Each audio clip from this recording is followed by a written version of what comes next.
Sun Tzu, The Art of War, translated by Lionel Giles and read by Angus Cargill. Chapter 8, Variation in Tactics. Sun Tzu said, "In war the general receives his commands from the sovereign, collects his army, and concentrates his forces.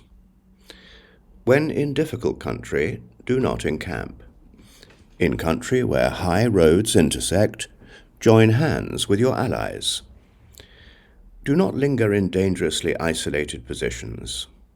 In hemmed-in situations, you must resort to stratagem. In a desperate position, you must fight. There are roads which must not be followed, armies which must not be attacked, towns which must not be besieged, positions which must not be contested, commands of the sovereign which must not be obeyed. The general who thoroughly understands the advantages that accompany variation of tactics knows how to handle his troops. The general who does not understand these may be well acquainted with the configuration of the country, yet he will not be able to turn his knowledge to practical account.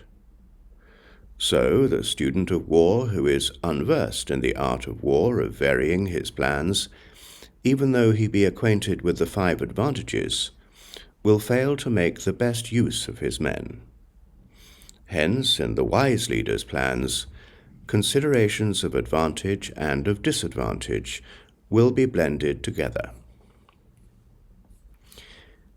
If our expectation of advantage be tempered in this way, we may succeed in accomplishing the essential part of our schemes.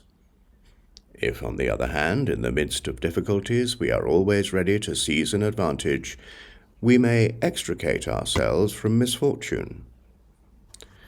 Reduce the hostile chiefs by inflicting damage on them, and make trouble for them, and keep them constantly engaged.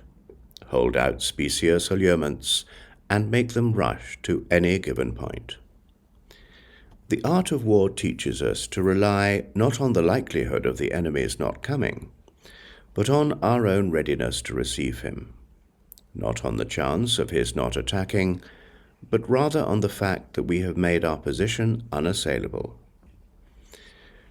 There are 5 dangerous faults which may affect a general: recklessness which leads to destruction, cowardice which leads to capture, a hasty temper which can be provoked by insults, a delicacy of honor which is sensitive to shame, over-solicitude for his men, which exposes him to worry and trouble.